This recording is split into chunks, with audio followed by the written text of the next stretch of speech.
You can't if you don't go often. Good morning. We call this board meeting to order, and Mr. Asbell, he agreed to do our invocation and pledge this morning. Please join me. Gracious Heavenly Father, thank you for all the blessings you have given us. Thank you for the opportunity to serve the people of Levy County. We ask that you look out for our schools, our students, our faculty, our staff here and throughout the county. Help us make decisions that you would want us to make with your wisdom. We also ask that your continued blessing on all of Levy County as we do our best to better serve you. In Jesus' name, amen. Amen. I pledge allegiance to the flag of the United States of America and to the republic for which it stands, one nation, under God, indivisible, with liberty and justice for all. Thank you, Mr. Asbell. We'll move on to the adoption of the agenda. Do you have a motion for the adoption of the agenda this morning? I move to adopt the agenda. Second. I have a motion and a second. All those in favor say aye. Aye. Any opposed, same sign. Hearing none. Motion passes. Welcome everybody this morning to our board meeting, and I will move on to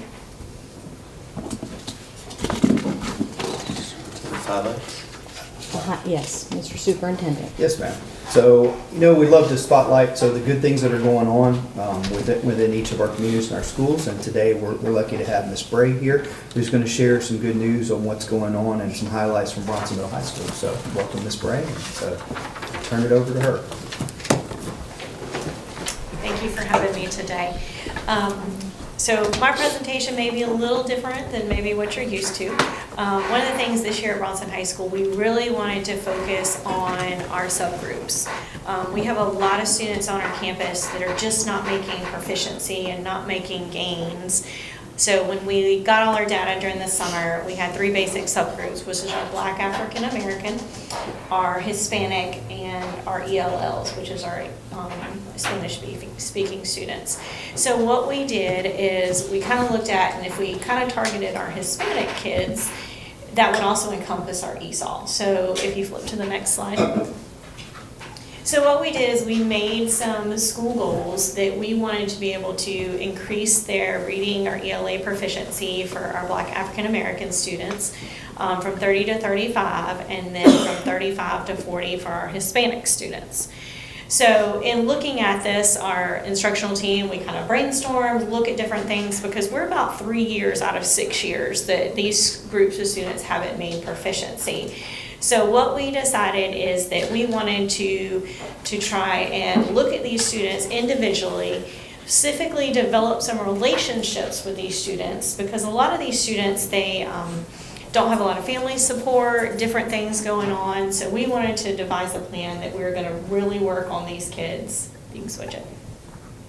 So what we started out is we have we call it like our little war room, where we have in our media center that's locked, no one can get in unless you have a key, where we really started focusing on, okay, what are our groups? We looked at lowest quartile, we looked at our subgroups, and we had a list of all these students in there. And so we're like, okay, so what can we do next? So we had all our teachers kind of listed, and we wanted them to sign up for 5 or less students that were on these subgroups. So as we were doing that, we tried to say, this is not something extra that you're going to have to do. These are kids that you teach every day. We wanted them to have students that they taught every day, they saw every day, so that you didn't have to hunt down kids like in lunch or after school or whatever. So choose 5 students or less that you see every day on a classroom level and kind of be their mentees. Take it to the next level. All of our teachers do data chats. They go through and talk about scores with those, talk about grades and attendance, but we wanted these kids to get that little extra special attention. So that's kind of one of the first things we did. The other thing is we have intensive tutoring through the Achieve program that's starting hopefully we were hoping for the 29th, but it looks like it might be the 5th. And so what we did is, as we were going through and looking at our mid-year data, we noticed that our Hispanic students are still not making the gains. And we do have some that don't speak English, so we tried to group them with this teachers who were bilingual. So we really wanted to target those kids, and a lot of these kids, I'm in the parent pickup line handing them a packet, hey, this will get your kid to the next level, or having conversations with those kids and really trying to encourage those kids to kind of join up and get that little extra. Because a lot of kids are like, oh, I'm 2 points away, or I'm a 2, I moved from a 1 to a 2. So just trying to do that extra step to try to get those kids. So that's kind of what our plan was for the year. So just a little bit about the mentoring groups.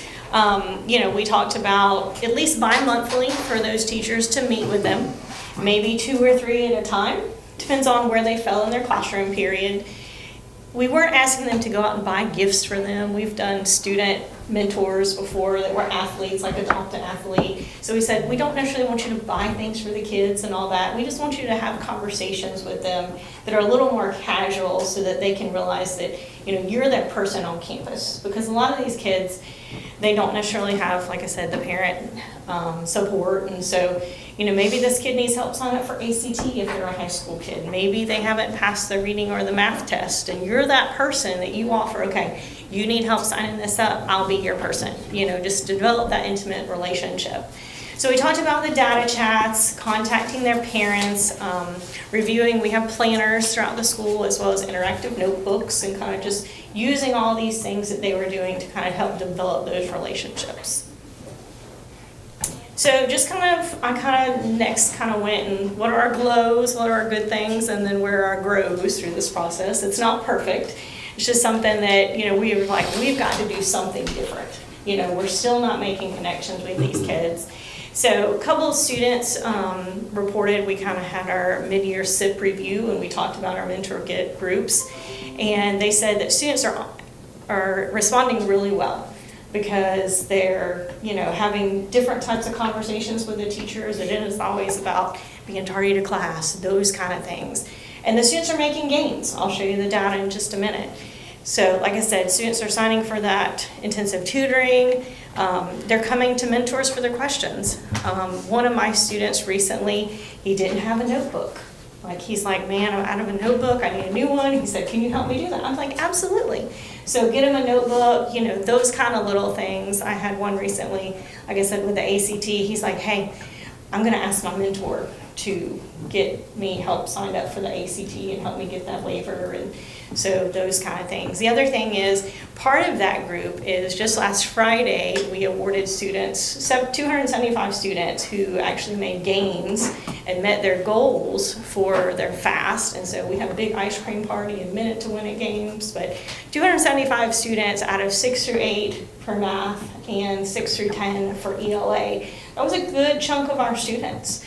So that was something that, we got to, because some students were like, well, why do we get to go? I only maintained a 4. I'm like, you maintained a 4, that's what you got to do. And so trying to encourage those kids and reward them for making the gains that they are making.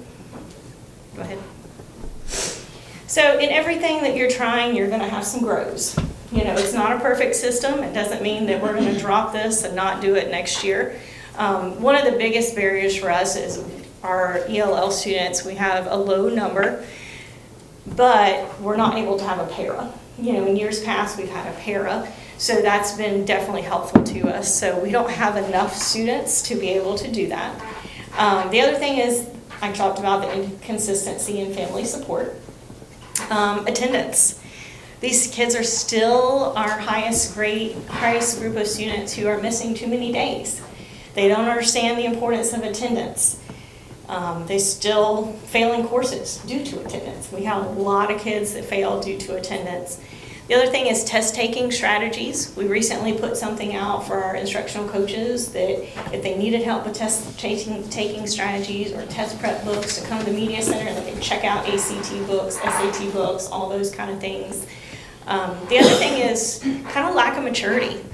Some of these kids, they just don't understand the application of these tests, how important they are, and what they need to do to get to the next level, which may even be graduation for some of these kids. Our family nights Our family nights, we haven't had a lot of attendance. The only one we really had a lot of attendance is our 8th grade night. You know, those are always interested in going to high school for the next year, so that's one that we always have a lot. So a lot of these kids in these subgroups, they're just not coming to those. We even tried offering gift cards through the foundation, so different little things. So that's another area that we want to encourage those parents. And then, like I said, the importance of those state tests. So just trying to get these kids, you know, on board, working through these problems. And these are things, you know, we can't solve everything in a year.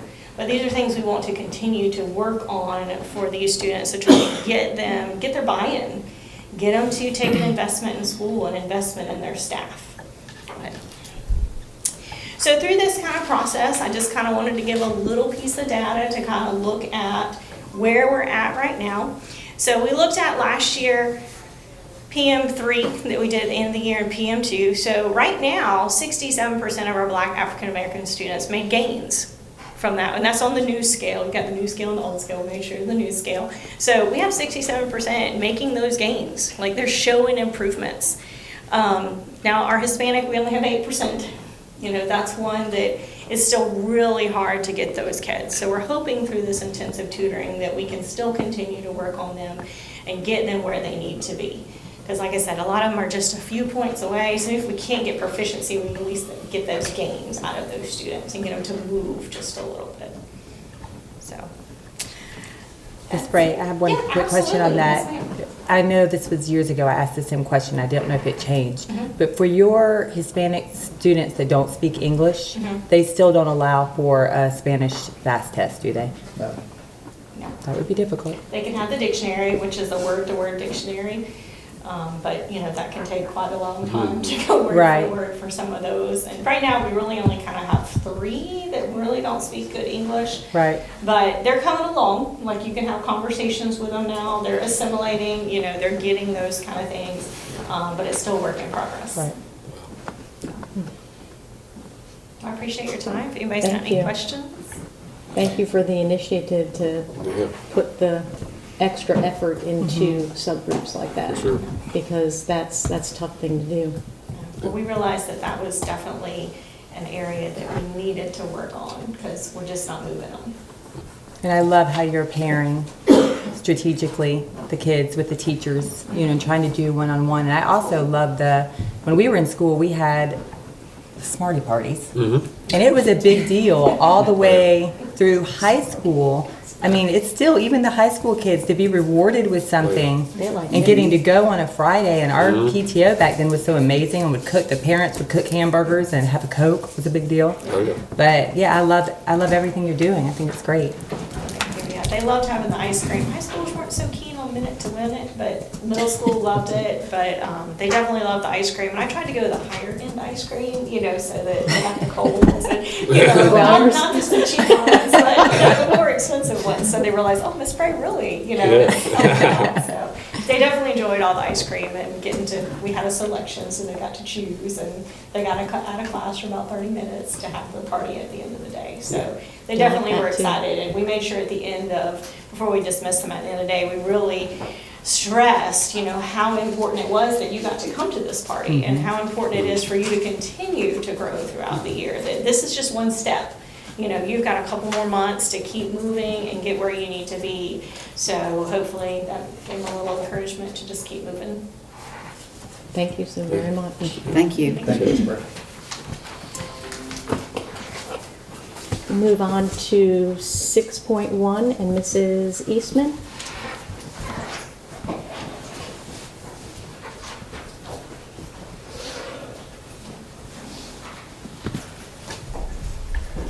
Good Good morning. So if you recall, back in September, I came before the board and talked through the adoption process that we were going to be going through this school year for science and social studies. We reviewed the timeline that was built off of our board-approved instructional materials policy handbook. So we talked about that then, and I just wanted to kind of recap with you so far what we've done and where we're at now. We've held a couple meetings with our textbook adoption team for them to learn about their role on the team, the adoption process. They were able to review and evaluate materials with a rubric. And they also prepared presentations that they would, as a team, go take back to their staff and share with the rest of the teachers. We've attended the NEFAC Instructional Materials Fair in October, where we got to see all the options that were available to us and go to vendor presentations. We had sample materials delivered to schools so that teachers who were not on the team or couldn't attend the fair had access to see them paper, hard copy, and got to go through them themselves. And now in January, we're in the process of voting. So most schools have completed voting, and I'm just waiting on, Jamie and I are waiting on all the ballots to come in so we can tally them up. So throughout this process, parents of Levy County students have been invited to participate with us as members of the adoption team. We've had several in-person meetings that they've been able to come to. Those meetings I mentioned before, they were invited to, as well as our DAC meetings. DAC had not the best turnout ever, but the parents who were there were super appreciative of getting to see materials and have the process explained to them. Another thing that we've done so far in this process is publish all of our links, all the publisher links on our district website, so that anyone could view the samples even if they weren't able to attend an in-person meeting. And I think that's what you have in your files, is a copy of what's been posted. Mm-hmm. We've also offered email and phone input for science for myself and for social studies for Jamie, and then advertised that today would be an opportunity for public comment at today's board meeting. So all of these opportunities I've mentioned and the meetings that we've held have been advertised through our district website, District Remind, our Facebook page, and the Levy Citizen newspaper. So that's where we are. And at this time, then we'd like to open up for any public comment. So what kind of feedback have you had with advertising with that? So DAC was advertised and we had several there, so we just kind of piggybacked on that as an opportunity to share, but no one attended our textbook adoption But meetings. what kind of feedback from teachers? Oh, from teachers? So they've done their own school presentations. I've mostly just worked with the adoption team. The feedback that they've given has been really positive, that there's a lot of good choices out there. And we've narrowed it down to a top 3, and really I feel confident that any of those would be a good choice. They've taken the time to fill out rubrics on each of our top 3 choices, as well as a document, we call it At a Glance, where it just compares the differences among the 3 curriculums. So they built that as an easy look for anybody.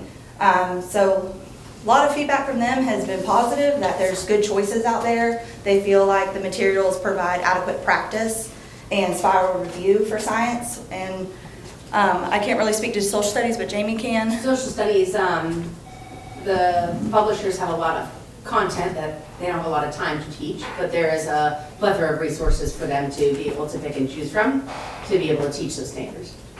So they were pleased with what resources they were And so it's going to come down to 3 votes with the So curriculum. social studies is a little different than science.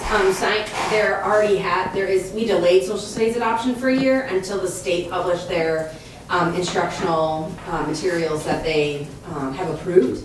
It's always linked. So that's why she has to pick the top 3 in case it doesn't come out on the state adoption list. So because we, as social studies, already have a state adopted curriculum, whatever comes out as number 1 will be number 1 that we bring to the board. Okay. Whereas for science, when we voted, they didn't just vote for 1, they ranked the top 3 choices, so that if their first choice does not make the state adopted list, we have their second choice. Teachers were also, another piece of feedback, they were very excited about all the digital tools that are available with the curricular options. Based on our timeline, do you feel like we have time to get the material in before school starts? Because I know that always seems to be an issue. So our timeline is the backwards math from April 1st when Superintendent Cowart has to certify to DOE what we've selected.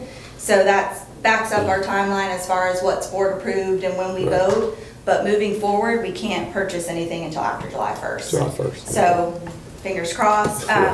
I do work with publishers to, not publishers, I do work with FSBD, the Florida School Book Depository, to have everything ready to go. We make a spreadsheet for our our confidential secretaries so that they know exactly what to purchase and when, and so they kind of prep their orders ahead of July 1st, so then we're just literally Push it hitting the back. submit button. Yes, so hopefully. Board members, a couple of things. I know we're going to talk legislative. Part of deregulation is asking DOE to accelerate their timeline to have, so with science, that July 1, they would have had this year's science available for us, July 1 of '23, to help with this process. So that's one of the pieces of deregulation and talking with that. And obviously, trying to do, go above and beyond with having the transparency. That's why Ms. Eastman's here today. So, and once again, giving another opportunity for public comment, so of which they've had both electronically and by call to being able to give us for the public. But yes, sir, that's one of the things, and that was one of the reasons why we delayed. I will take you back. Part of this board, we brought and we used ARP funding to be able to roll out fully ELA and math, because we've never been able to do that in a district. We've always had to prioritize and kind of do it incrementally and phased out. So, because you get about $500,000 in textbook allocation, of which is quickly ate away and eroded. So, well, we did. So with last year's budget and rolling it totally into the BSA, but there's still the percentages that are there. So we don't have an allocation, but we have a percentage of what a textbook is. So. And Ms. Lake, I didn't see you in here. Did I speak correctly, though, that we prepare everything in July 1st? Okay. It's the way the budget runs. Right. It's coinciding with that budget, and that we've done that every year. I think English was an unusual year off of COVID. The publishers weren't ready either, and that's a huge extent because I'm going there 7 years, we haven't had an instance of a delay to that magnitude in that year. And then heaven forbid that you have something that's on DOE's adopted list that then after the fact we find a word or two that we don't like at the time, and so you get put in the vice, so to speak. So I believe I'll see you next month with our final recommendation of our top 3 and our vote for you. And then that will kickstart our 30-day window to petition. So, okay.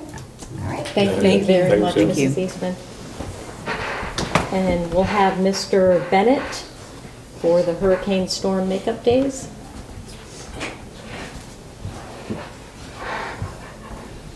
Good morning, board members. Good morning. So as you may know, last fall, our district found it necessary to close school and operations for 4 days due to Hurricane Idalia. And more recently, earlier this month, we also had to close the schools for a day due to the storm effects of Winter Storm Finn. So given all of that, and as a benefit to the public that may not be aware of this, one of the things that we as a district have to monitor every year is that we are required to maintain a minimum number of instructional days or their hourly equivalent for students. And that is something that when we have situations like this, I look at on behalf of the district, and I'm actually here to you today to recommend that we are at the point that we may need to consider looking at some options to make up a little bit of that time. 5 days is a lot of instructional time for our students. Beyond the requirements, there's always that I think of as a former teacher as well. So the good news is thanks to the good work of last year's calendar committee and the foresight of you all as a board, we had designated the first 2 early release days of the exam days at the end of the semester in May as potential hurricane makeup days. Basically what would happen is currently they're early release days, they could become full instructional days. So what I would like to recommend to the board, given the situation with our instructional minutes and the lost time to our students, is to consider amending the school calendar for this year to basically trigger that pre-planned option of converting those 2 early release days to full instructional days. Are we currently at a loss right now as it stands? So we are much? very close. The challenge that I have on my part is that in truth, every student in the district can have a different total number of instructional minutes. And that can be looked at by an auditor, student by student. And so when we look at these estimates, we look at the average student, and when we look at the average student, we are getting close enough to the point that I know that there are students out there in the district that are below that count of hourly equivalent. If it was adopted now and we didn't end up needing them, could it be brought back again before the board, and then we can go back to the way it was and amend it again before the end of the school year? Well, the total number of instructional minutes is set by the calendar and Correct. by the schedules of students. So the only other option is to look at it student by student for 5,500 students to see who would be under the instructional minutes requirement. So it's always, as you say, it's always the right of the board to amend the calendar. My role is just to recommend that I've been working in this district since the year 2000. Right. And other than perhaps 2004, I don't think we've ever missed 5 days of school in 1 year due to hurricanes and storms. So we have 5 days that we've missed, and we're going to roll them into the 2 half-days. Which would approximate the number of minutes for one of those 5 days. So every time I just adding, making 2 half-days, full days, so it's not an Correct. extra day added to anybody. Doesn't That affect was- busing, doesn't affect Right. payroll, calendars, things like that, Yeah. so. This is for May of 2024. And it's still the 30th, the last day will still be a half day. You're just talking about Yes. that Tuesday, Wednesday after Memorial Day. Yes, sir, that is correct. The only other thought that comes to mind at this time frame is maybe not so much with elementary, middle school, but high schoolers. Just remembering back during, my son's schedule, is that time period, there's a lot of high school kids that would be involved in your account or included in your account that just show up for one exam and then they're gone. So how are they going to be included if they're not there to help make up the minutes, if I'm asking that correctly? Sure. Okay. Those kinds of situations fall under the attendance rules and policies of our district. Students can miss school. Right. Can be excused or unexcused. But the way this is audited, and I've been through this, so essentially, as an example, the last time we had an FEFP audit, one of the first things when the auditor walked in the door that they handed me was they handed me copies from the popular press of news releases that showed that our school district had been closed. And his first ask of me was, can you show me what your calendar looks like so that we know that the calendar and the bell schedule and the total minutes that are reported in student schedules are sufficient to meet the requirement. So that's how it plays out. Okay. Thank you. Calendar's kind of a safety net, just to have. Correct. Right. Is this the simplest, easiest solution? Yes, sir. Just, in my opinion, I'm only one person, and I'm sure, it's always difficult to change things midstream. And, you're going to have options that work for some people and not others. And I don't know that whenever you get into a situation like this, that there's ever going to be a solution that works perfectly for everybody, because you're adjusting things. So but this, to me, has the least impact, since they actually already were school days. And sitting on the calendar committees, that's one of the things that is considered. I know that there are some that don't like having that extra time on those last 2 days, but having said that, what's the other option, The other options would be to cut spring break short, things like that, so it would be opportunities that you would have, so, yes, sir. And we're trading 1 for 5, essentially. Yes, sir. 1 or 2.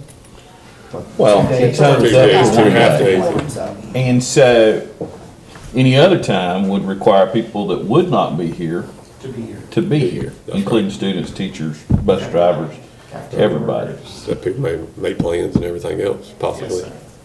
Yes, sir. I make the motion that we approve the 2 half-days. Second. I have a motion and a second. Is there any further discussion? All those in favor say aye. Aye. Any opposed, same sign. Seeing none, motion passes for the amended school calendar. and you remain there. Well, members of the board, we are, what's the old quote? We are blessed to live in interesting times. So, back in November, you all approved 2 requests for proposals for us. One was for internet services, one was for WAN services. So basically, we have been out for bid for those 2 services. This is something we have to do every 1 to 3 years. And just like a household out there in the public has to get their internet from some internet service provider, we as a district have to do the same. So this is our process for doing that, and it is supported. 90% of the funding for this runs through what's called the federal E-rate program, which is very highly regulated. There's a lot of steps to doing that, but it is a blessing because it's a huge financial support for the district in regards to internet services. So the RFPs that you had previously approved closed on January 16th. And this last Thursday, we sat and we reviewed and scored the bids. And we ended up in a situation that we have never been in before. We had no valid bids for either one of the RFPs. That surprised us quite a bit because we had had the same provider for both of those services for quite a long time now. So we did a little bit of investigating quickly. Because all of this is time sensitive, and we did discover that possibly the source of some of the issue here was that our current provider had changed sales representatives on us and had not told us. And so the new representative had not realized potentially that there were bids out there. So, given all that, we have to have the internet. So there's several different ways we can do this, but what I would recommend is I would recommend that the board consider making a motion to amend the dates and the number of the previous bids so that we can reissue those RFPs starting today, and that'll give us about another month for all the potential vendors out there to provide us with the bid package that's needed for us to go through this elaborate E-rate process. It's something we've never had to do before, but when I first started working with E-rate six or 7 years ago, I had a mentor from NEFAC, his name was Steve Helms, and he very strongly recommended, and especially when you were looking at internet services and web services, to formalize that process as part of a district RFP, because it just helps to ensure that you have all the pieces that you need in a very elaborate contract to meet all the requirements down the line that you have to have for E-rate. So that's my best advice to the board, that we just go out to bid. It gives us another month to have vendors potentially put something together. It gives us another month for us to plan, and we do have backup plans. So, be sure of that, but this is the best course of action in my opinion. How do you solicit to vendors? You can, after the end of the first bid, we could do that. That's part of the E-rate rules as well.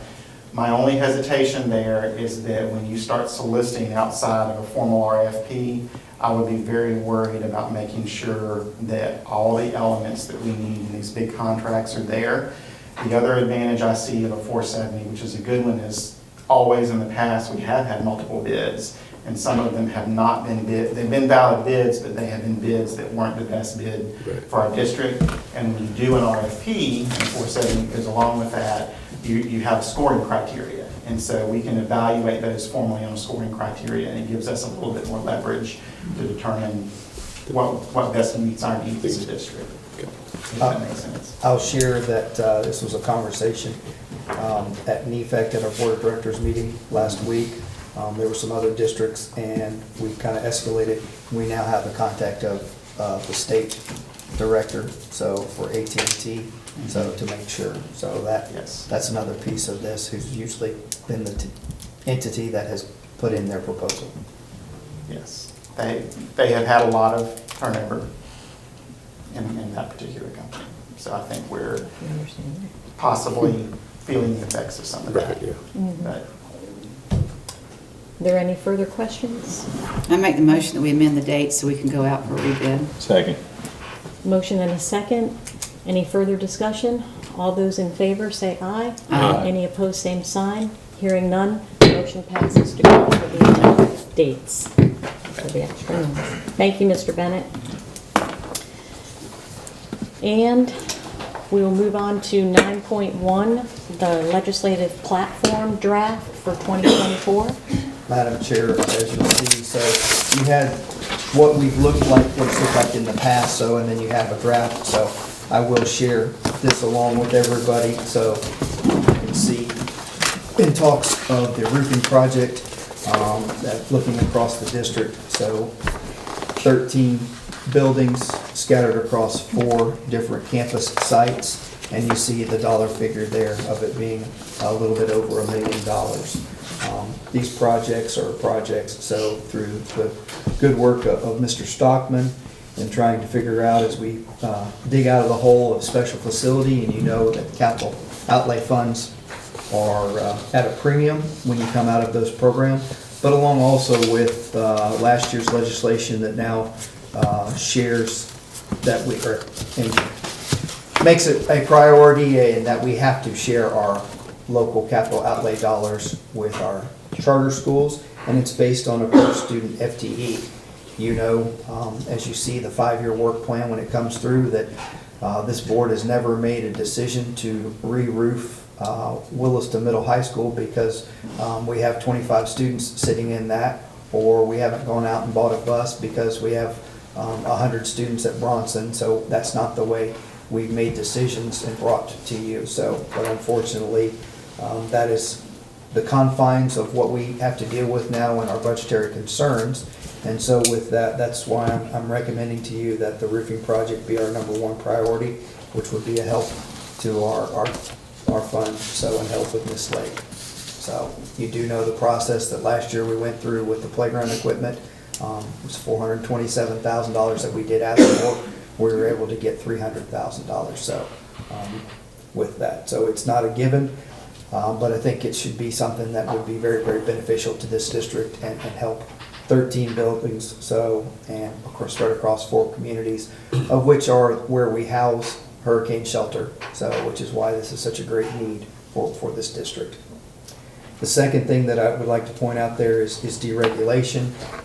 The Senate has passed deregulation. I've shared with you that I've had the opportunity to go and represent FADS and the Superintendent's Association in committee twice with the Senate, and how they're on board fully of deregulation and what we can do to kind of take things off of our teachers' plate, our admin plate, things that don't affect student outcomes. I will share that we have work to do in the House, that the House's legislation is not quite as robust as the Senate's is, and so there will be some work to do there. Those are the 2 things that I bring to the table to you that are my recommendations. But this is your platform, and so I just wanted to open this up. We're all here to have a conversation on what you would like to see be on your legislative platform.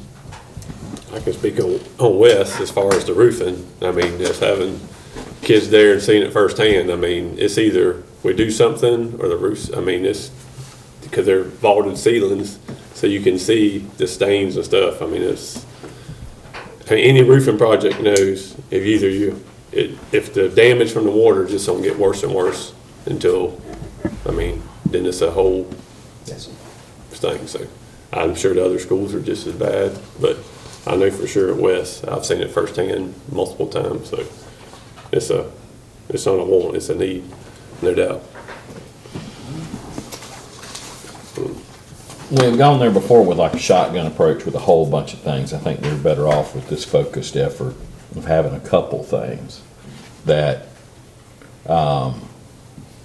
hey, let's face facts, roofing projects aren't sexy, but they are a fact. You have to do it, and by encumbering our money to a needed situation, we knew this was coming, so I think we have to focus on the roofing project.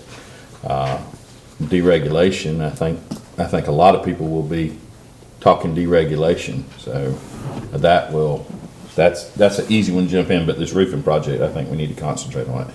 And I like going up there I've been up there with 6 or 7 ideas. You know how many 6 or 7 ideas worked out? 1, maybe. Right. As long as you get your picture taken with the senator, that's really all they care about. They've already made decisions, but roofing project, and $1 million is a lot of money here. In that budget, that's attainable, and I think we should I think we should concentrate that way at this time. If we're adding to, I'm always going to take an opportunity to ask if it's, but how are we as far as electronics in the county, as far as Chromebooks and the need of everyone having one, and chargers from a personal standpoint? Chargers, yes, I'll let Mr. Bennett speak to that, so. So devices first. We're still sufficient to maintain our one initiative pre-K, or K through 12. Okay. At this point in time.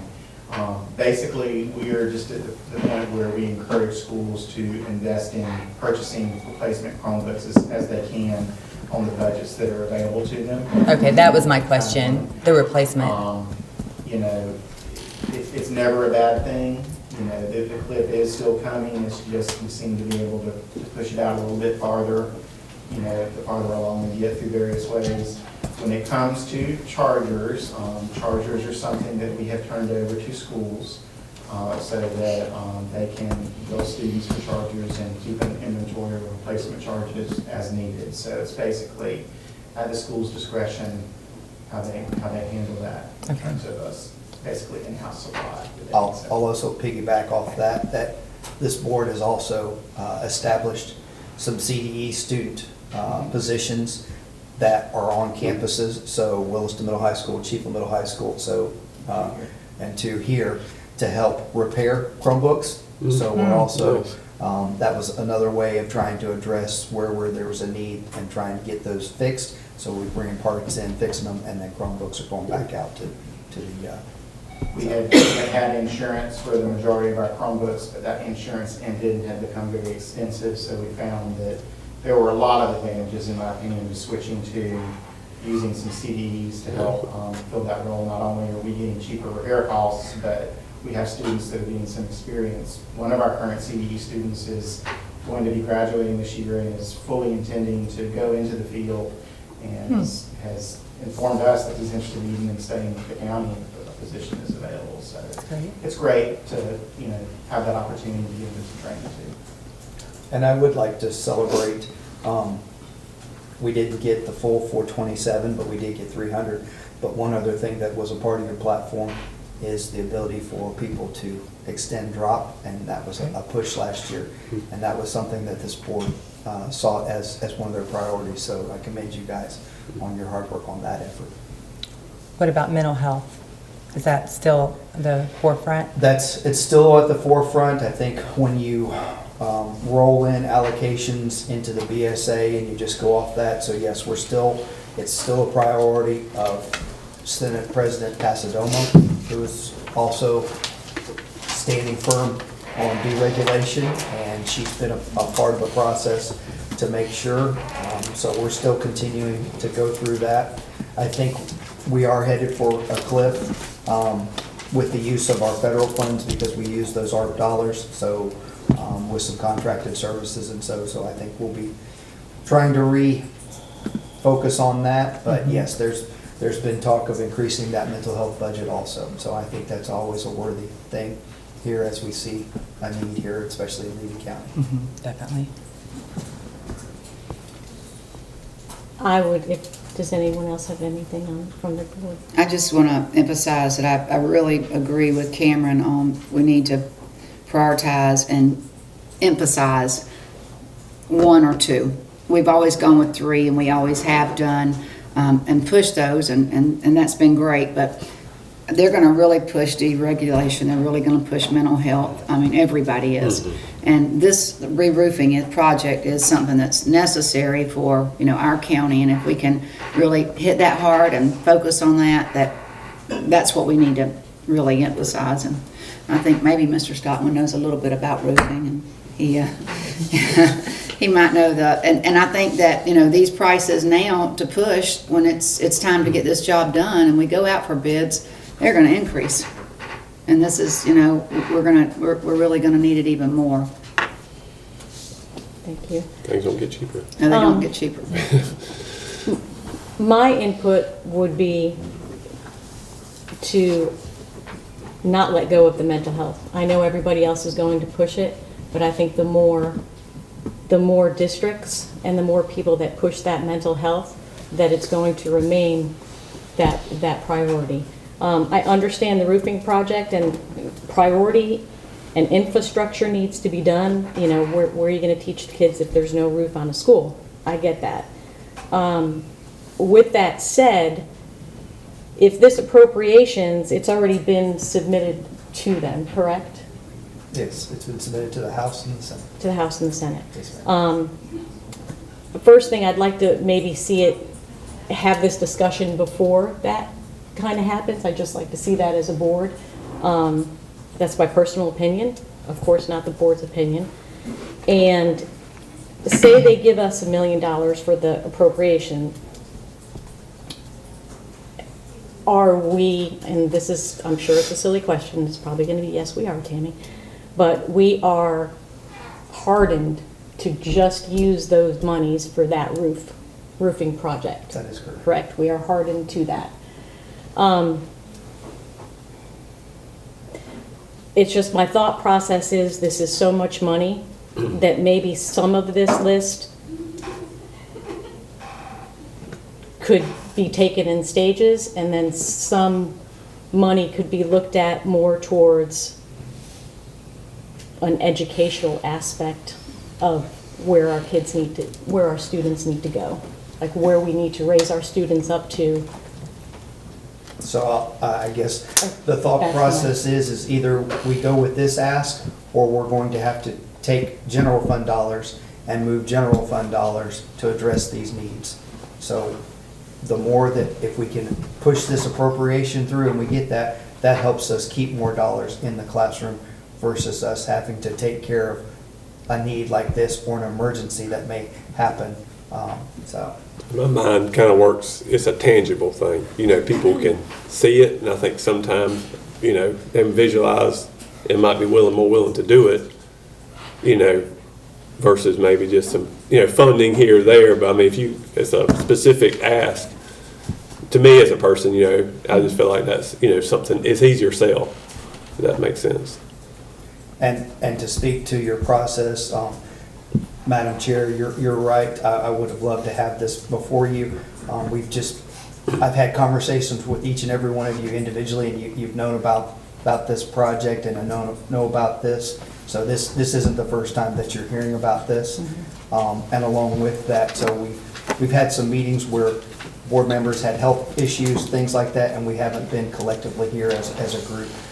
So I will work better in the future to bring these things so quicker to the board. So, but this isn't catching you by surprise. Right. And this is just No. This Go is just right a discussion. This isn't, we're not voting on anything. This is just, I'd Well, like we're to go voting ahead. on Yes, it. Oh, we're ma'am. voting, So I okay. would like to bring it before, so. Yes, sir. If I may. I get a book called Florida School Laws every year, and back in 2012, it was about this big. It's about this big now. The board may want to give some consideration to putting some bounds around the term deregulation. There we go. Thank you for the visual aid. My worry for public schools is that anything can be thrown in. They take, 2 pages out of that book. They may say, oh, we gave you deregulation. What's the problem? So there might be some wisdom for some specific asks. There's been talk about state assessments and how those are done and accommodations made for students with special needs. We could be deregulated in that aspect, in school finance, in purchasing, in rulemaking. I mean, just every aspect. And so deregulation is a big buzzword. yeah. But you might want to think about what you specifically want deregulation to look like, so it really benefits you, instead of just be given some. Hence the difference between the House version and the Senate. So, and that's no doubt things. And I think there was some conversation, Ms. Perkins was there last week at the small school district, so, and FSBA, and she could talk to those. But where we honed in some things that were really beneficial for our small and rural with that. So, and one of the things that was shared with Representative Abbott, who was there in the meeting, was how with the testing and the House is kind of drawing a line in the sand that they're not willing to relax any of the graduation requirements for Algebra 1 or the FAST ELA side of things. But understanding how if a kid, and I tried to explain this to our group before they went out there, if you have a kid who hasn't passed Algebra 1 or the FAST ELA, the amount of time that they are testing, so when you look at every opportunity, whether it's ACT on SAT on school campus, so whether it's a retest or whatnot, but it also means that they're then in intensive reading, which then doesn't give them the opportunity to go into the CTE courses that is such a broad focus of DOE, the governor, and the legislature, So with council saying that too, I mean, maybe just at the very bottom of the list from what Paige heard and you heard up there last week, that I know the House Bill 105, is it right now, that didn't take anything from Senator Simon's Senate Bill 7000. Nothing's in it. Could we pick something from there that would benefit us? of course you can. And- So yes, by all means. Is it House Bill 105? Did they say that last week when you were there? I Like do at the not remember. I don't remember the number. I don't remember the number. My encouragement would be that we focus on that roofing, and then we go after that. And there's so much in that deregulation that it is really so broad. But maybe that doesn't really need to be our focus, but we can talk about it. We can, contribute, and we can to our legislators and mention that, along with mental health, because there is going to be so much support. But if we really hone in on focusing on that roofing project, that would be what we as a group go and lobby for. I do agree with that. I don't think we need to just say deregulation and mental health. Like you said, Mr. Delaney, even with mental health, that's a buzzword too. Like to have a specific ask of a school psychologist in each school, funds for specific needs, that I think mental health just gets lost. Okay. I would like to make the motion then that our focus is number 1, roofing project. Okay, would you like to change the verbiage for number 2, deregulation, and make it more specific as a group? I think as a group that we could work on that before we go up there, before we talk, or before. But no, my motion is for a number 1 project, because I think we need to focus on one thing, and then the others are so broad that we can kind of change and talk about that. Well, if we're going to vote on this today, council, do we need more on the list, or are we just all going with one item on the? That's up to the board. Okay. It's your, It's however we want to, yeah. so. And we're locked in. Can we work on, is this a Of course. fluid No, working no. document? It's a Okay. fluid document. Yeah. So yes, I just wanted I wanted you to see the figures to understand the reason why my recommendation is number 1. So when are we planning on going back? So that's the next thing, is for you all to look at your calendars and see when we would be able to go back up. I asked this, and here's my reason for asking. I wholeheartedly 100% agree with Mrs. Brookins. This is going to lead to a second here in just a minute. That roofing project needs to be our number 1 priority. Number 2, we just have, and people out there may not see it, we just have deregulation on there. I may be the only person who'll admit this. I do not know the ins and outs of that. I will sit here before you right now. Deregulation is going to pass. But what form of deregulation Right. passes, Yes, sir. we don't Right. know. It's kind of, if you sit here long enough, you'll see some things that at the beginning sound, oh man, that's great, they're doing that. And then when it cooks down, well, that's nowhere near. So I agree with, and sitting here thinking about it, I agree, we need to focus.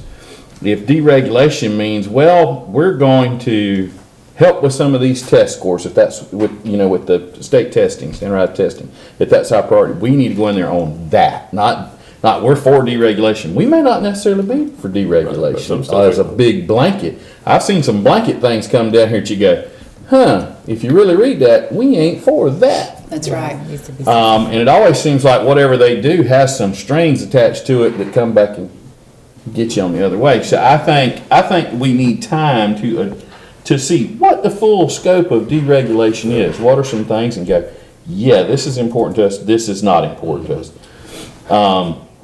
So is it possible to compile?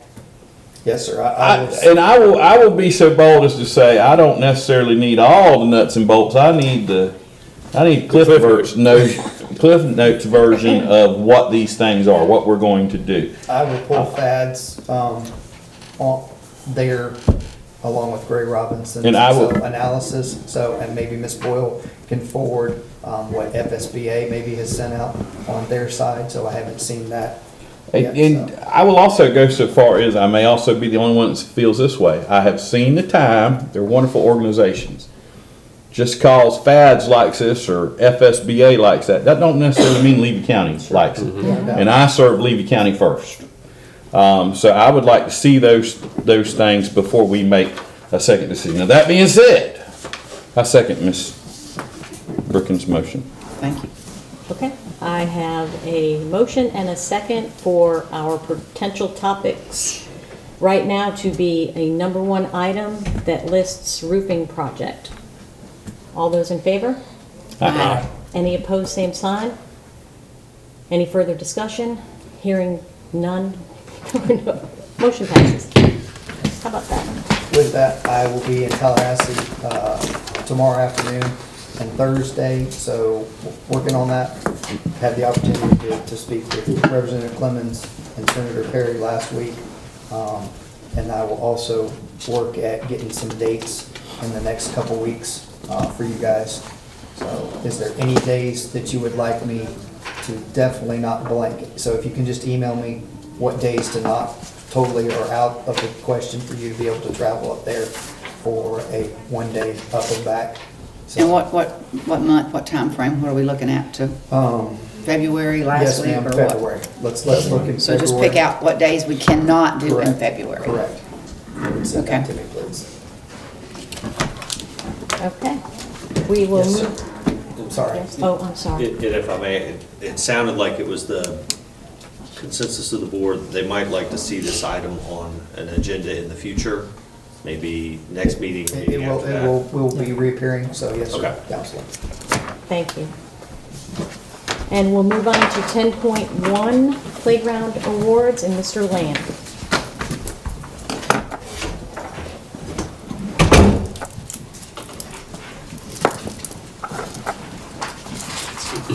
Good morning.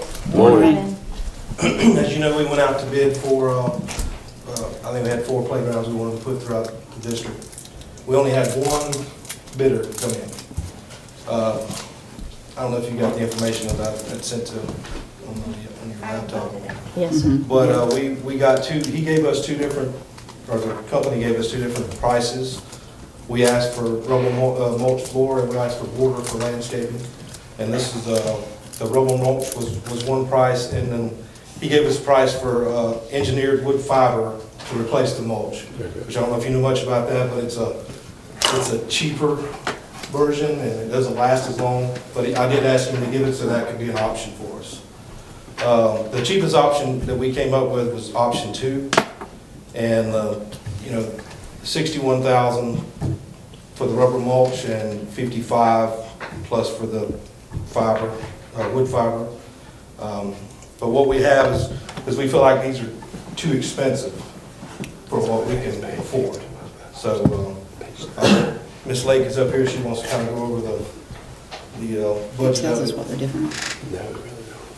Well, can I ask a question before we go on? Okay, I don't understand what option 1, 2, 3, 4, what they are. I know the different material, but what are the These different are options? different playgrounds. They were different sized playgrounds. Oh, okay. Yeah, but they were all designed for 5 to 12-year-old kids, but the cheapest option was option 2. And so what size is that? The size, it's hard to say. It's very complicated. It's hard to say what size it is. They are all, it's all a system, and they're all designed for 5 to 12-year-olds. But there wasn't, because the actual borders were basically the same. So they had slides, they had monkey bars, they had different things like that. But they were they were all smaller to bigger, So basically. these are playgrounds, and then the a options, system. the price was rubber mulch, or just for that? This Right. isn't just for the mulch or the engineered wood fiber? Correct. That's the material that's underneath the playground equipment? Yes. You can Correct. pick and choose. Yeah, you can pick and You choose, can but pick the and choose cheapest the option is slide. option two. Right, you can pick and choose all items, going through Cedar Key, picking those two playgrounds out and going through catalogs. You can literally That's correct. pick a slide that has an attachment on it or a cover, or you can pick a slide without it. And depending on what you pick, that's the price. Okay, I higher or lower. understand, yeah, thank you.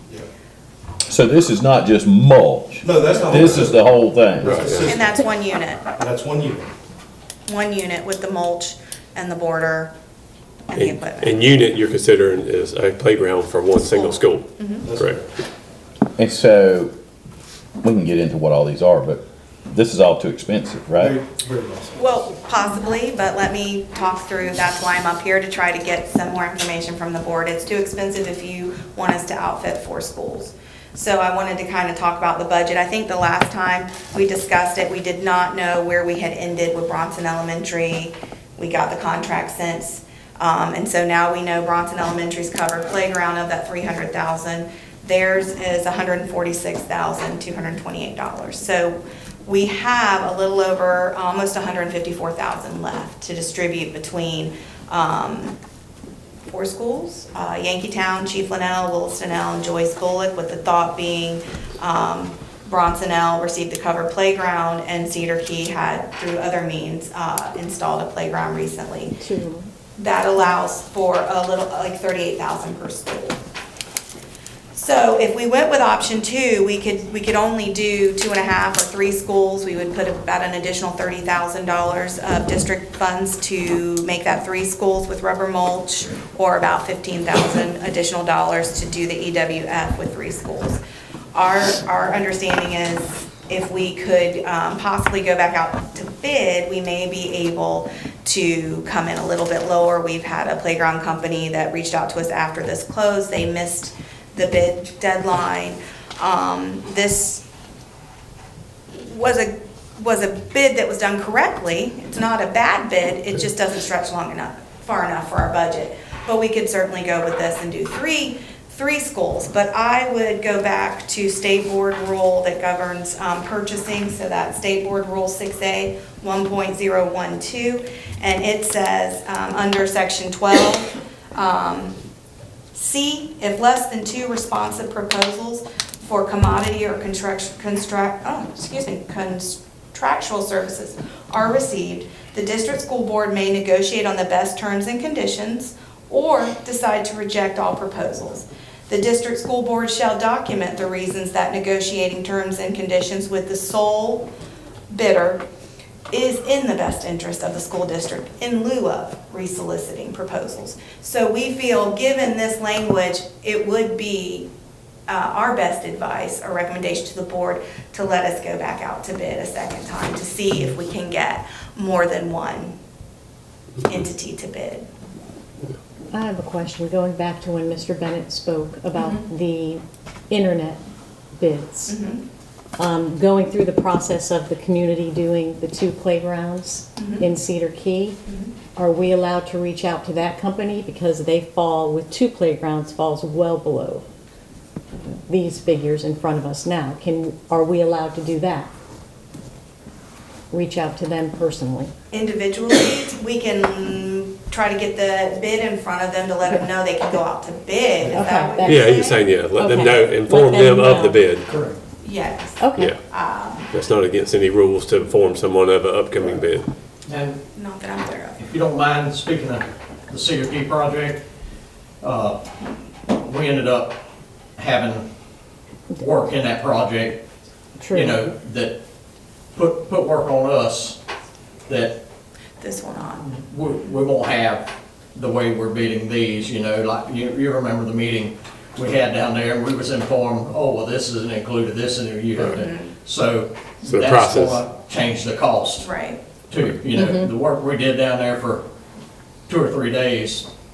And I'm not saying he still may be cheaper, I mean, they've done a good job, I'm not No, I know. Right. Yes, saying that, I'm yes. just saying, this is an all-inclusive bid versus Yes. that So- was so that different. could be a reason of, And we can ask them for an all-inclusive Sure. bid. Sure, How about sure. looking at sand, Breezy?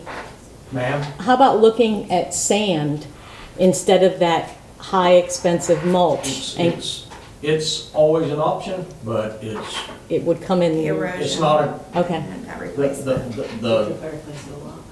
it's not a good long-term option because of the maintenance. Right. You Okay, have to- okay. You're Weeding. really you're supposed to, you gotta keep it sprayed, which you gotta do when there's no kids. And you also have, you need to till it, and that's a problem at a lot of our playgrounds. Okay, yes, sir. So, I Just mean, it's just a more, question. And get sand in the classrooms too.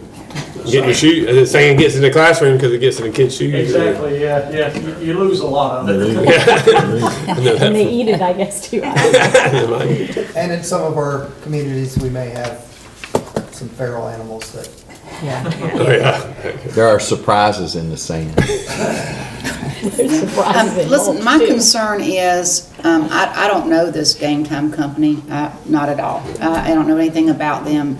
But my concern is this company followed the due diligence. They came in, they went to the pre-bid meeting, they did everything. I realize too, it's our opportunity, our option to not do it. And I want the very best and the best cause for our county and to use our dollars the right way.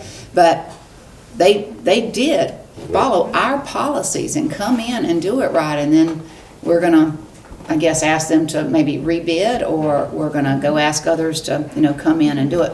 So that is my concern. It just seems like, in other issues that we've had and building and materials, that I think the process is not really correct or right. And I don't think it's something that, was set by the state that we have to do, but it just makes the process harder, that people don't want to come in and they don't want to bid because of this. And now we're going to say, oh, well, we don't like that bid, so we're really not going to follow our own process, and we're going to go back out. I would say it's not that we don't like the bid. We think it's a good bid. The bid is just outside our budget, and we Right. do put that in all the documentation. We have a pre-bid meeting, and I think if Breezy could speak to this a little bit. When we have those pre-bid meetings, that's where these companies come in and we talk about that. And I can't remember who was in that with this entity. And I think this entity knew they may not be within our budget. But they did do a proposal that dotted all the i's, crossed all the t's. But also in that same breath, we're held by that same policy that made us have this bid process that's now telling us you only got one bidder. So now you're left with two options here. We negotiate, we can accept the bid, but we need to be able to articulate to the auditors how this was in the best Right. interest for the district, and we would need to reduce the number of schools that we're going to purchase swing sets for. And so but I understand what you're saying. What if we go back out to bid and we still only end up with one bidder? Then Right. we have that discussion at that time. Okay, we've tried, the board's done their due diligence, went out to bid twice, we're getting the same company.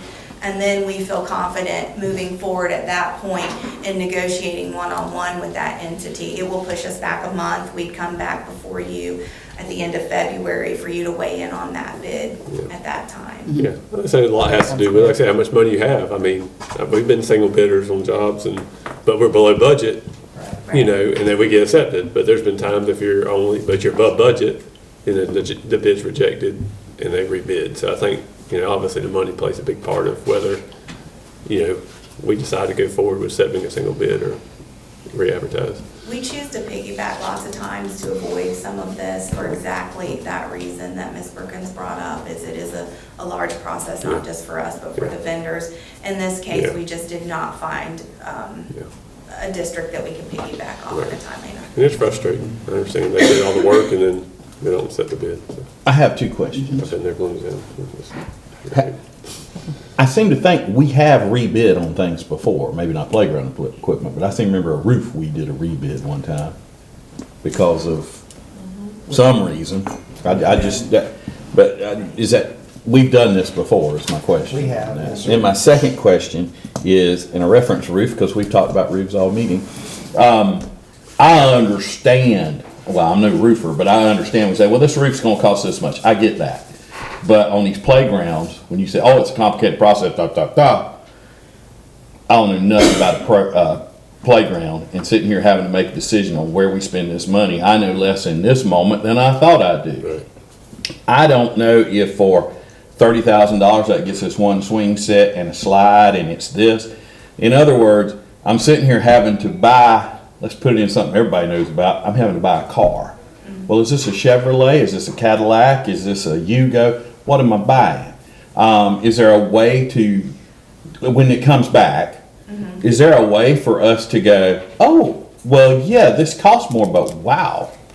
Yes, sir. There'll be- That, and then also, this is gonna be hated everywhere, but hadn't been that long ago, we went out to bids on these iron buildings and one school got one and one school, yep, we're gonna have to wait a little longer.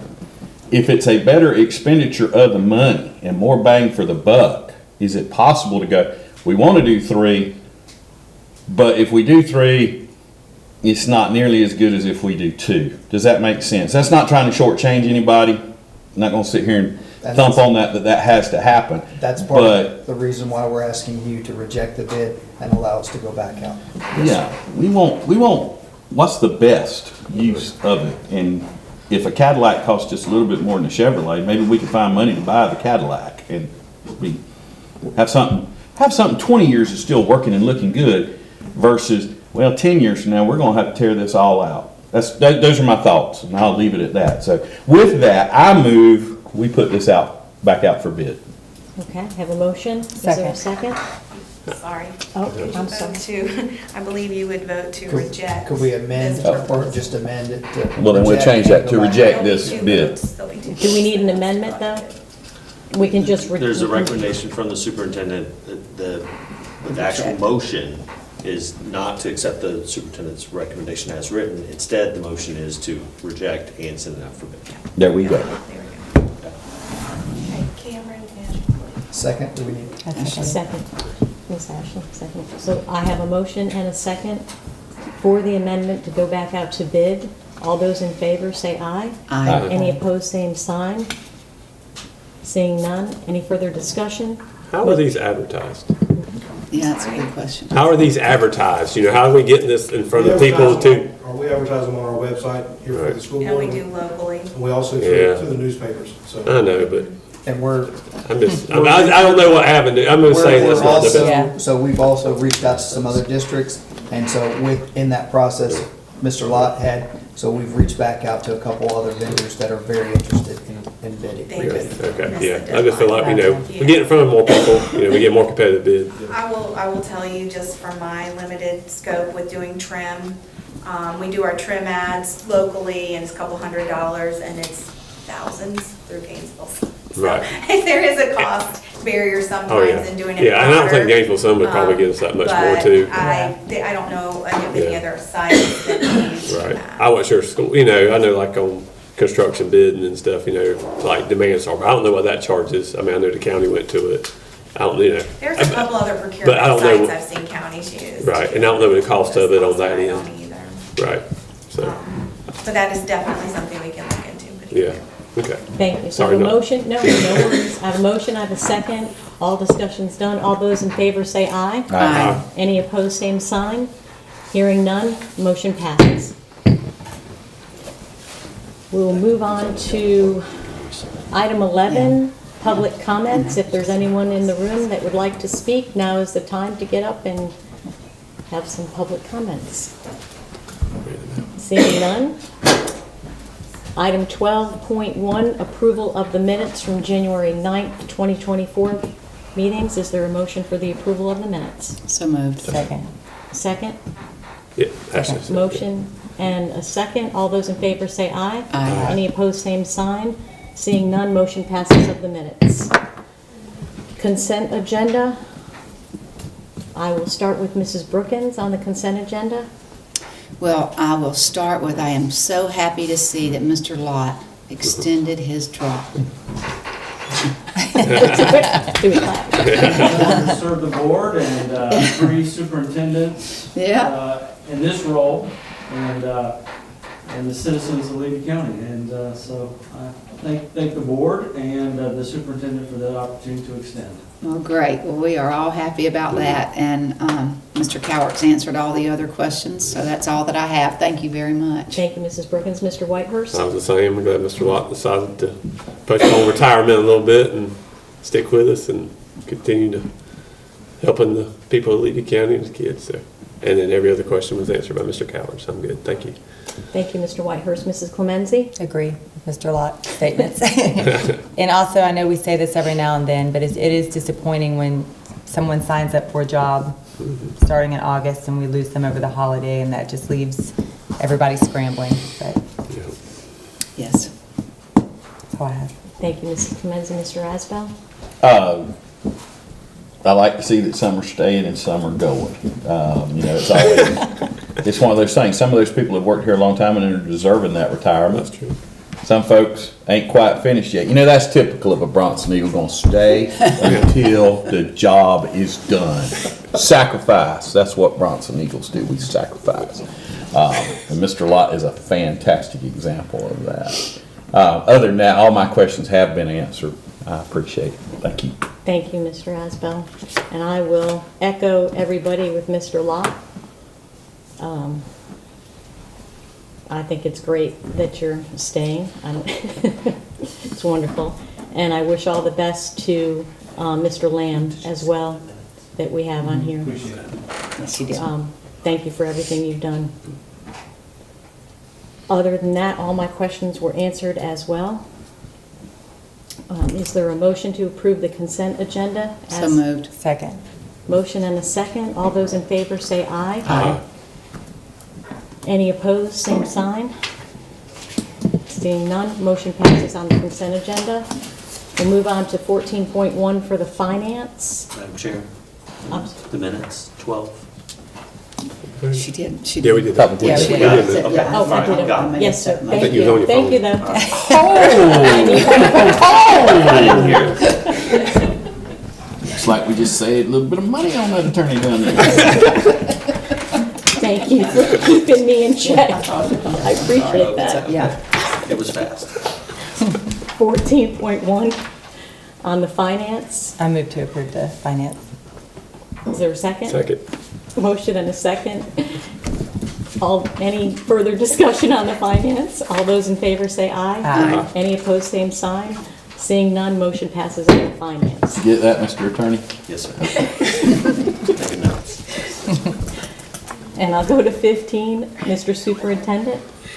Madam Chair, thank you. I'll point out, it is Literacy Week in Levy County, and our dedicated partnership with our foundation has been crisscrossing the district and will be crisscrossing the district. So giving books to our elementary kids where they'll get to pick what book they want. And I think that's been such a worthwhile project that they have committed to, and we sure appreciate the partnership that we have with the foundation and the hard work that Ms. Whitehurst and the board members in there do. So, I will call attention that you probably may have received an email or saw the blurb from the governor and from Commissioner Diaz talking about graduation rates. And I'm happy to report to you, last year, Levy County came in at 92.4%, 92.8% last year. And I shared with you that I had set an internal goal for our district of being above 95%. And last year at this time, we were ranked 11th, just outside the top 10 for the state. I'm happy to report to you that Levy County had a combined graduation rate of 95.4%, of which is a record high. And I'll also share that we are in the top 5 in the state of Yay. Florida. Wow. So, Wow, and that's great. through the hard work of the board and the hard work of the Everybody. people behind us, but also our Absolutely. teachers and our admin back there really pushing the needle and helping kids. You saw Mrs. Bray's project talking about our ELL students and our African American Black students. So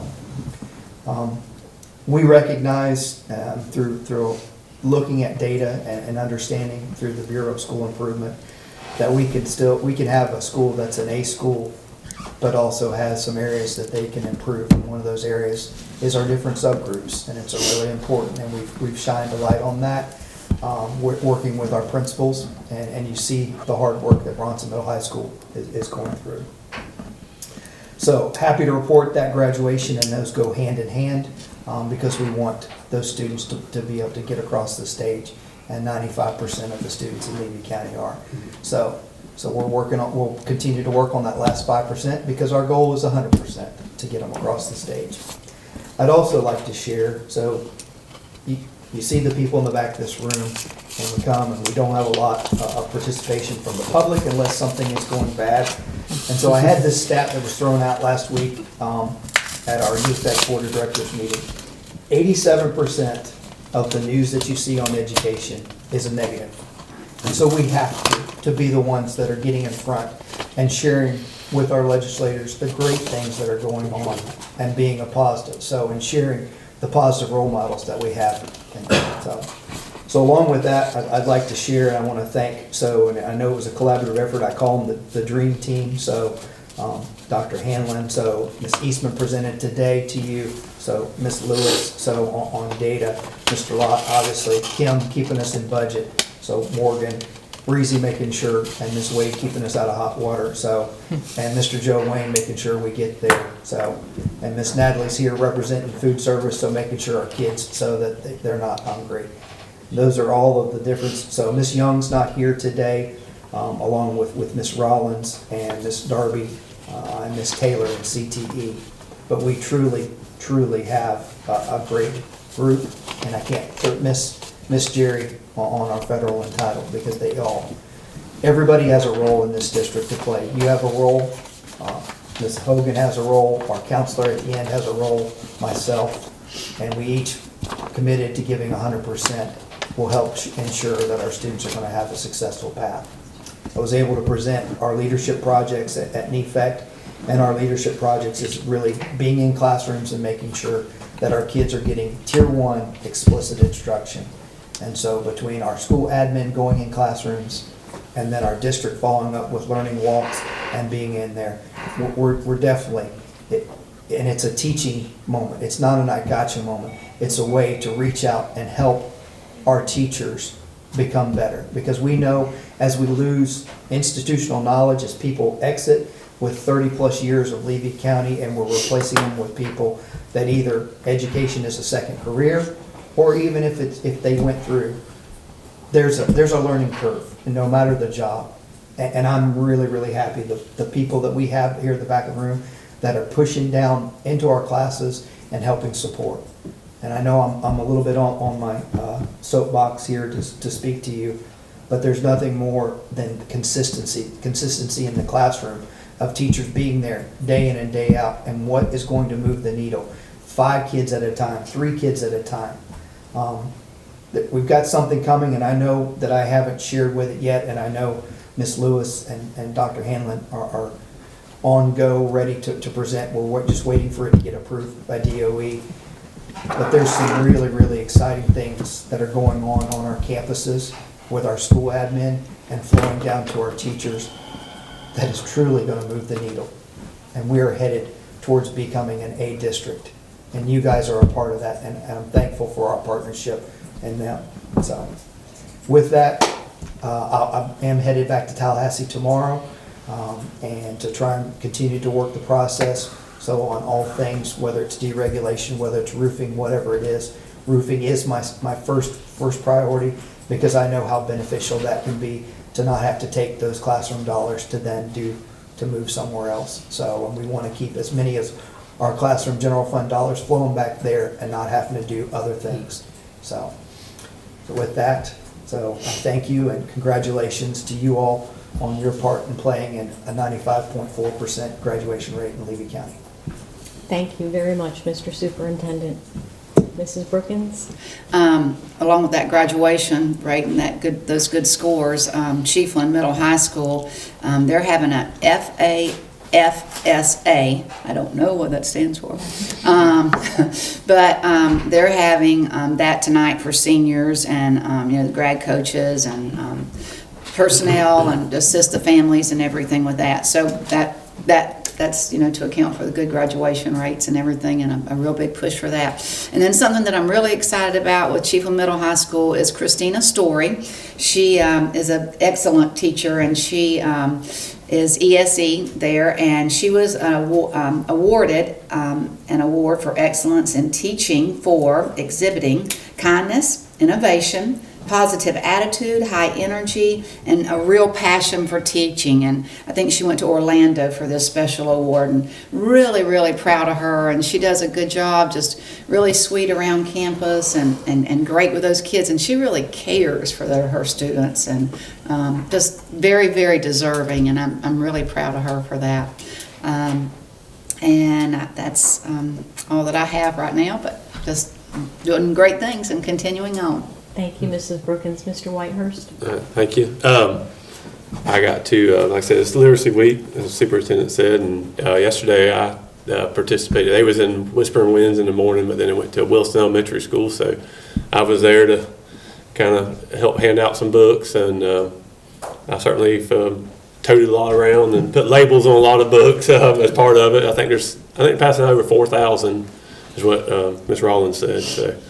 I know there's boxes and boxes, but the kids, it was like I said, there's 5 different choices, and there's one that's like the City of Embers, like people live underground. A lot of them kind of went towards that. I thought it was a skull, but Ms. Rollins corrected me and said it was a picture of it. It was a light bulb on the cover, so a lot of kids went to that. There's another one, I think something about the wind. Anyway, it has a movie about it, so a lot of kids like that book because, you know, of course, if it's good enough to have a movie about it, it must be a pretty good book. So anyway, that was fun, just kind of seeing the kids, you know, light up about books, and so that was fun. And I say, obviously, the graduation rate, top 5, I mean, to say Levy County the top 5 in graduation rate, I think that's quite an accomplishment that, you know, administrative, support staff, and everybody should be proud of. And I'm just glad to be part of this board to have a little part of that making that happen. So I just thank y'all, and that's all I have. Thank you, Mr. Whitehurst. Mrs. Clemenzi? I love all the little things that are going on that are actually really big things. Yankeetown started off their coffee chats for the year. I love that they give parents, it's very hard to get parents out at 6 p.m., PTO, SAC meetings, all of that, but to have the option also of at 8 a.m., come one, come all, guardians, parents, teachers, the good, bad, and ugly. Let's hash it out and celebrate. I love that. I love the school foundation. Levy County, I love the kids getting to pick a book. That's such a big deal, especially for the little ones that everywhere on our county. We are a rural, poor county overall. And sometimes the little things I think we take for granted on how big it is to these little kids' day and world for a bus to pull up and them get to choose a book. And like Miss Bray, what she's doing, or to, you know, have a PTO that supports Smarty parties, like I said, and big, just promoting and encouraging. I think that it contributes to the culture of our schools. And we're doing something right to be in the top 5. I'm super proud of the team that we have here and all of our administrators and teachers, and we're starting out the year strong. That's all I have. Thank you, Mrs. Clemenzi. Mr. Asbell?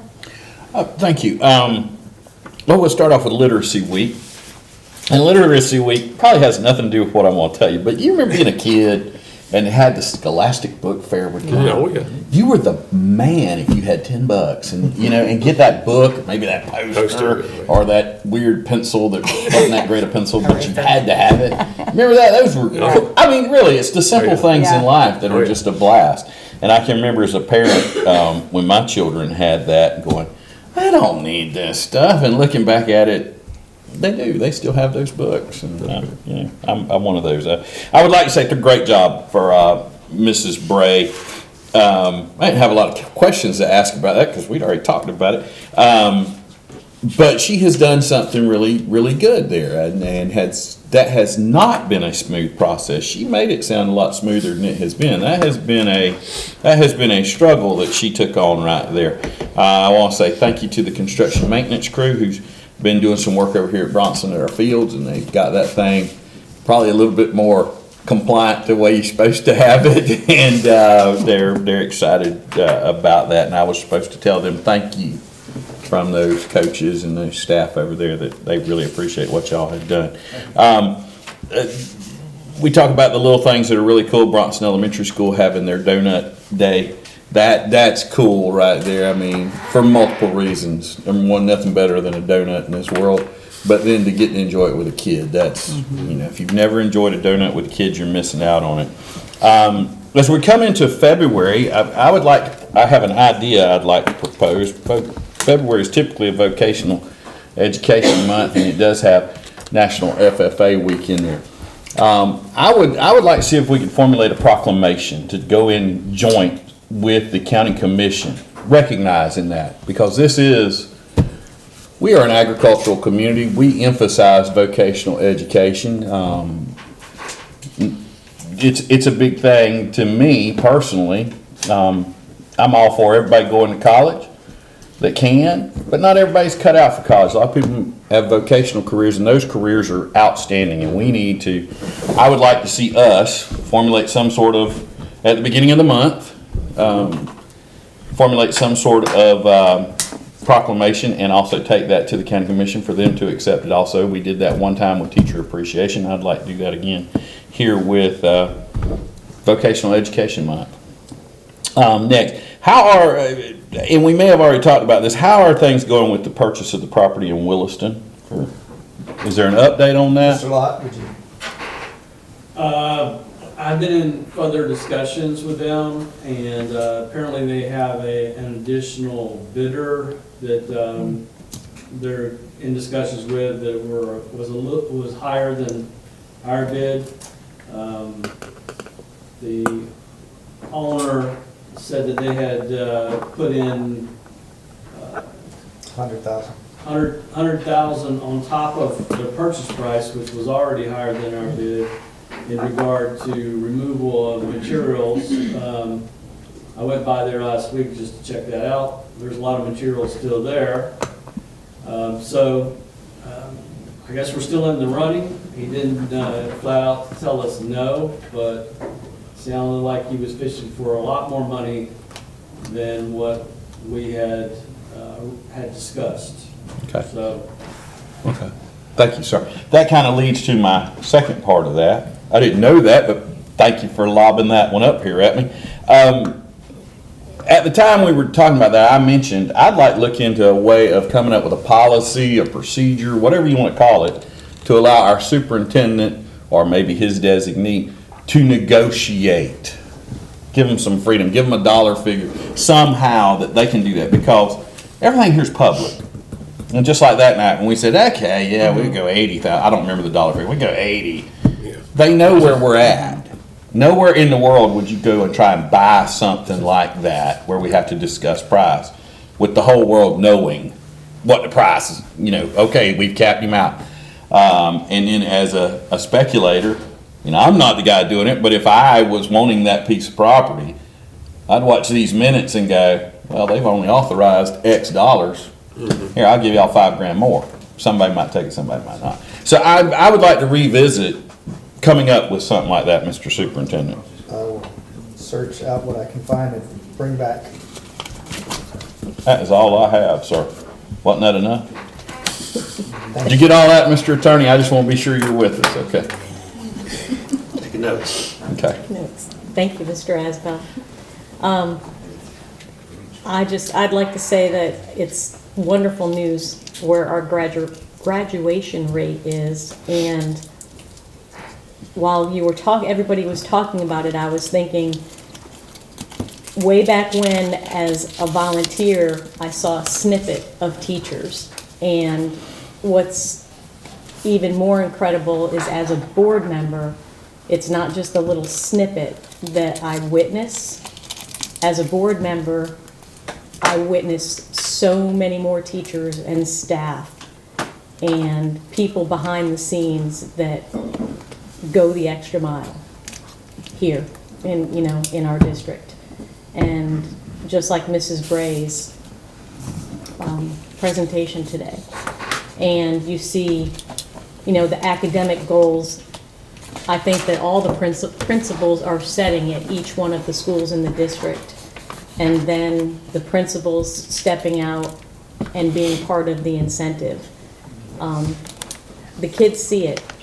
They may not say much right away, but I really think it hits home with them. And it's a great thing. That's what we're here for. We're here for the kids. And, you know, I think sometimes the tough job that Mr. Bennett has of the calendar and the days, I mean, I know you get some positive and negative from the teachers, but that's, in my opinion, I think that's because they work so hard, you know, and sometimes they work so hard that even asking a little bit more can be overwhelming, but it is what it is, because we're tied. The state ties us to certain things. But I don't want to get upset with them for being negative about having to change something. You know, that's how people feel, and they should be able to voice it. With that, I know Mr. Josh did a great incentive and cooked burgers right and left for all the kids down in Cedar Key. Homecoming was quite fun. I won't share any pictures from the senior walking across the gym floor, but they had a ball. They do it every year, and it's a lot of fun. And then I know the literacy bus, the school foundation, will be down there on Friday, I believe, to Cedar Key, and that's great, giving out all the books. And that's all I have. Anything else? For the good of the order, I guess. Right? Okay, meeting adjourned.